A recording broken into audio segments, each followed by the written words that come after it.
How did 70 kings end up crawling beneath this man's table, eating scraps like animals? Who was the ruthless king who humiliated them? What happened? He became the one crawling on the ground. Lose everything. He conquered 70 kings. Was this just war or something deeper? Why did he say, "As I have done, so God has repaid me"? Before Israel came for him, Adoni-Bezek was the king who had made other kings tremble. He ruled Bezek with power, fear, and a reputation built through countless victories.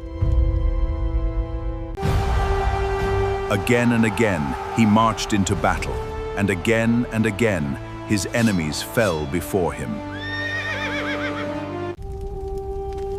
But Adoni-Bezek's victories came with a brutal price for the kings he conquered.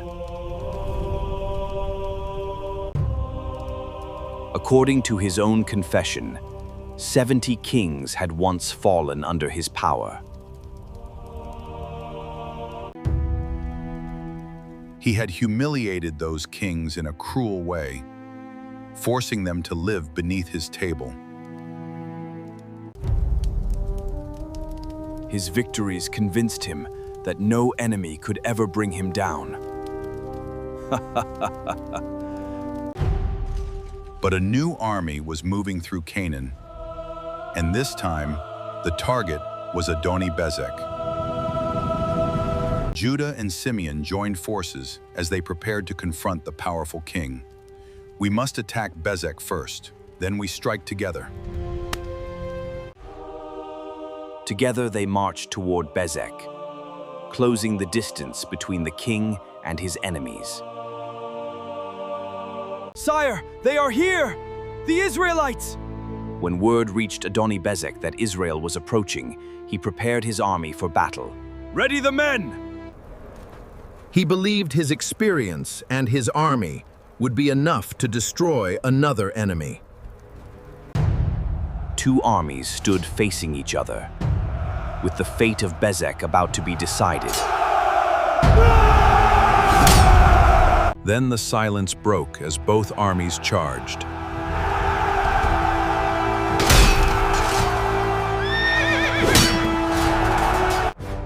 Adoni-Bezek fought like the warrior king he had always been. But Israel's forces pushed harder, breaking through the king's defenses.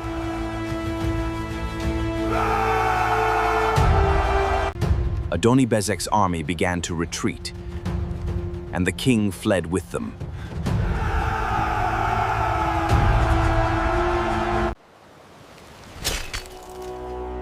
The mighty king who had conquered others was finally captured himself.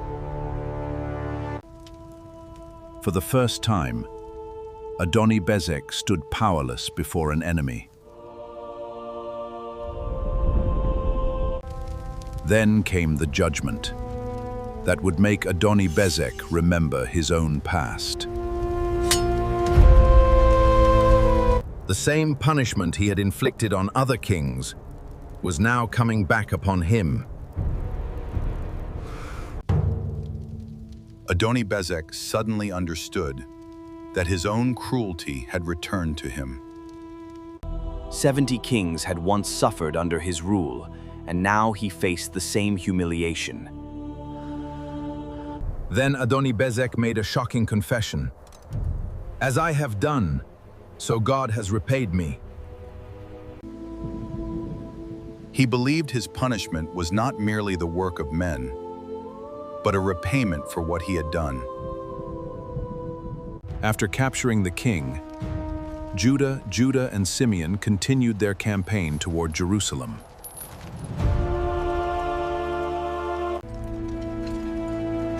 The next great target was Jerusalem, one of the most important cities in the land.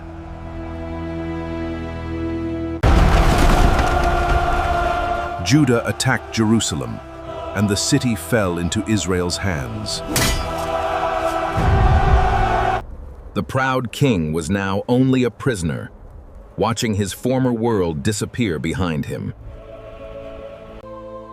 Adoni-Bezek had conquered kings, but in the end, he discovered that no throne can protect a man from the consequences of his actions. After Jerusalem fell, the warriors of Judah continued their campaign through the land. But Adoni-Bezek could only watch as the world he once ruled slipped away. Once, his arrival meant victory. Now, his name carried only the memory of judgment. His mind returned to the 70 kings he had humiliated. What happens when the king who hunted other kings is suddenly hunted himself? Why did Judah's army come after Adoni-Bezek? And why did this powerful warrior believe? His own words reveal the shocking answer. How could one king defeat 70 other kings, few rulers he conquered? And what happened when the finally became the hunted? The answer is one of the Bible's most shocking stories. He had spent years hunting kings across Canaan, but when Judah's army came against him, the hunter became the hunted. What happened next would leave this powerful king completely broken. "As I have done," the king said, "so God has repaid me." His confession became one of the Bible's most striking pictures of consequences and justice. The journey continued through the territory that would become the heartland of Judah. The journey continued through the territory that would become the heartland of Judah. Adoni-Bezek's defeat was only one part of a much larger campaign.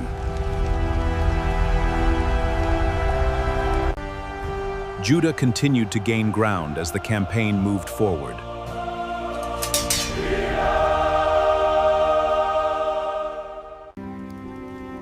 The man who once commanded armies now had no kingdom left to command. His throne remained behind, but the king who sat upon it was gone. Power had once surrounded him, but pride had blinded him to how quickly power could disappear. Israel's warriors kept watch while the defeated king faced the reality of his downfall. That night, the camp was quiet, but Adoni-Bezek's past could not be silenced. Adoni-Bezek looked back toward Bezek. He knew he would never rule there again.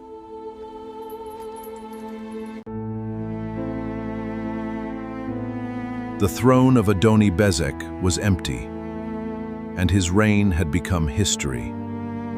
The campaign moved forward, leaving the ruins of yesterday's battles behind. Meanwhile, Judah pressed forward to claim the territory that had been promised to Israel. Hebron became another important target in Judah's campaign.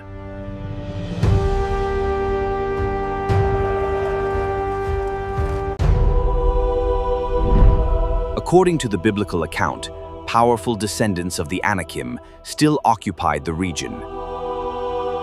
Caleb and the warriors of Judah would face these formidable enemies.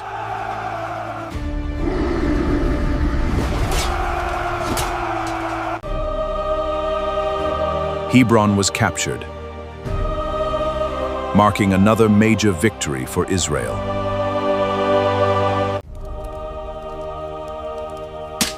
Brothers, the Lord is with us. Let us go up and take the land.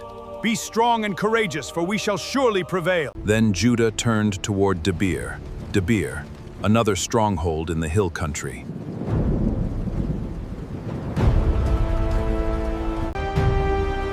Step by step, Israel continued taking possession of the land. Adoni-Bezek's kingdom vanished, but his confession would remain as a warning for generations. Adoni-Bezek conquered 70 kings, but in the end, he learned that no earthly king is beyond the reach of justice. His crown represented power. His sword represented conquest. But neither could save him. Long after Adoni-Bezek's defeat, his name remained a warning about the consequences of cruelty. The palace remained, but the king who once ruled it was gone. Years earlier, his armies had seemed unstoppable.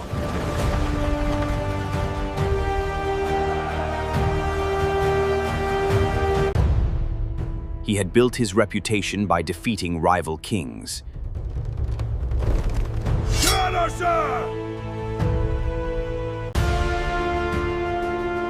Every victory made him more confident and more ruthless.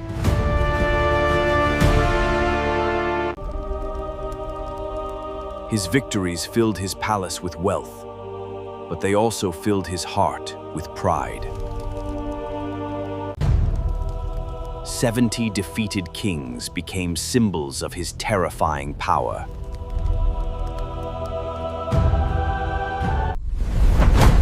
But power without mercy eventually becomes its own trap.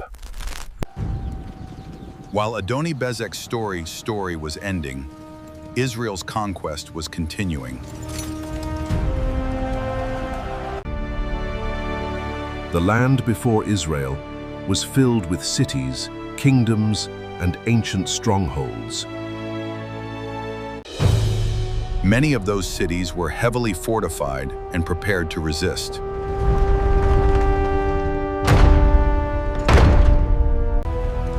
One by one, the rulers of Canaan watched their defenses collapse.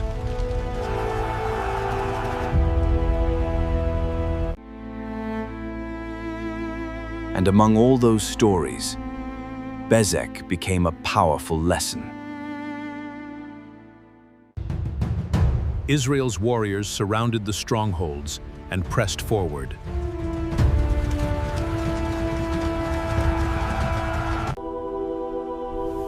Adoni-Bezek's life showed that even the most powerful king can suddenly become powerless.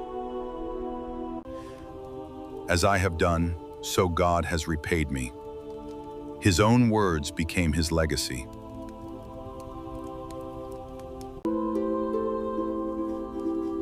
His confession was preserved in Scripture for generations to remember.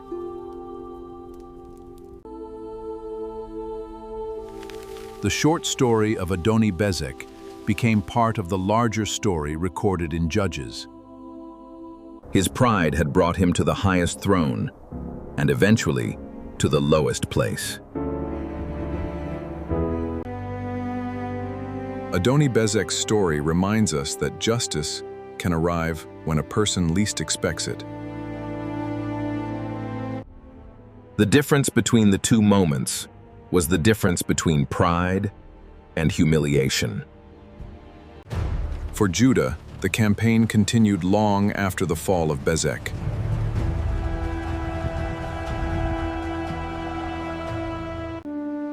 The battlefield eventually gave way to homes, fields, families, and a new chapter. Among those stories was the story of a king who learned the price of cruelty. But the stories of the battles were never forgotten.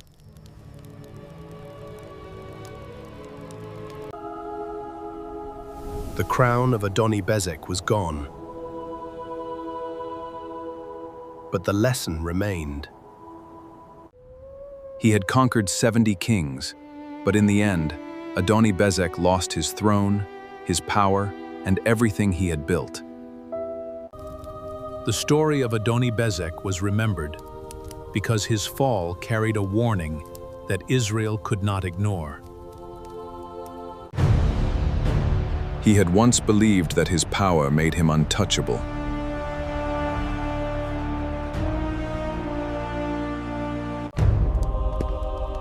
70 kings had fallen under his authority, and their defeat had strengthened his pride.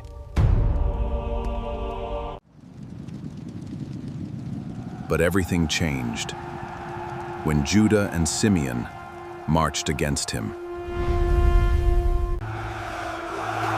His army was defeated, and the king who had defeated others became the hunted. Adoni-Bezek fled, but Judah's warriors followed closely behind.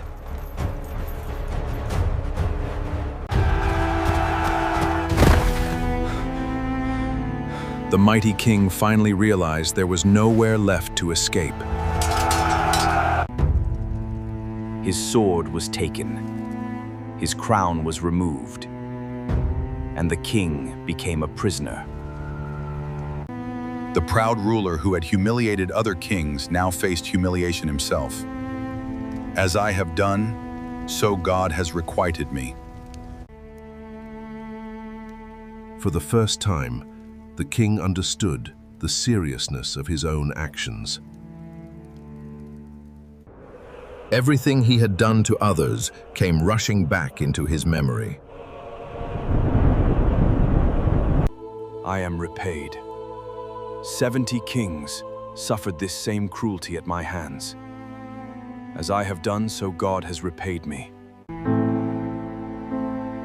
As I have done, so God has repaid me.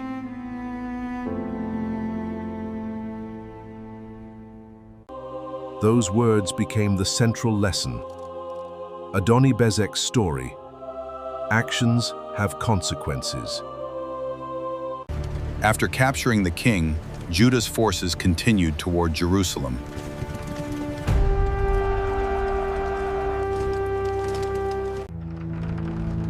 The defenders prepared themselves as Judah approached the city. Judah attacked, and the battle for the city began.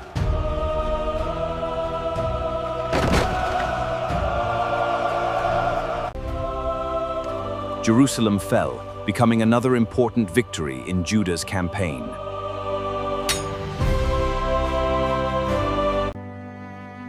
The fallen king could only watch as another kingdom passed into the hands of his conquerors.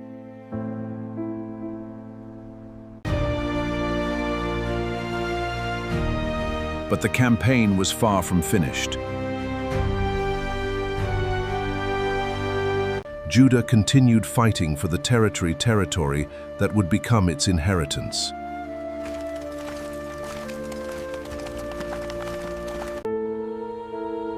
Bezek became a reminder of how quickly a powerful kingdom can disappear.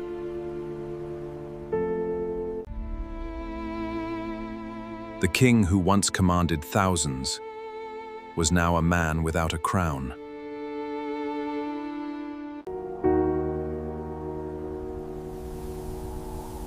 His story reminds us that earthly power never lasts forever.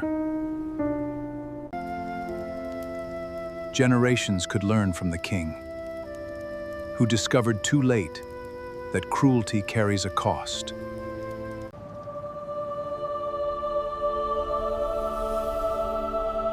His crown disappeared, but his words remained. But Adoni-Bezek could only watch as the world he once ruled slipped away.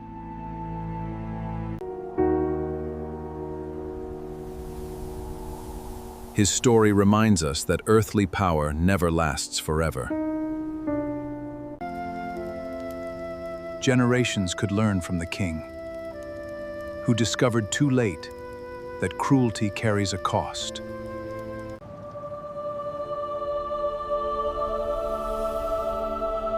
His crown disappeared, but his words remained. Adoni-Bezek's story is a warning about pride, cruelty, power, and the consequences of our actions. The king who once hunted other kings was eventually hunted down himself. 70 kings had fallen before him. He had conquered them, humiliated them, and believed no one could ever defeat him. He had spent years hunting kings across Canaan. But when Judah's army came against him, the hunter became the hunted. He sat on a throne surrounded by power and fear. 70 kings had already tasted defeat at his hands. When Adoni-Bezek was finally captured, he said something shocking. "As I have done, so God has repaid me." Adoni-Bezek thought his crown made him untouchable. But his final battle would turn his greatest victories into his greatest humiliation. 70 kings had fallen before him. He had conquered them, humiliated them, but one day could ever defeat him. And this time, he was the one being hunted. Look beneath this king's table. 70 defeated kings are fighting for scraps. Adoni-Bezek thought he would rule forever. But what if the humiliation he inflicted was about... Adoni-Bezek defeated 70 kings, but his own downfall became a warning written in Scripture. No throne is higher than God's justice.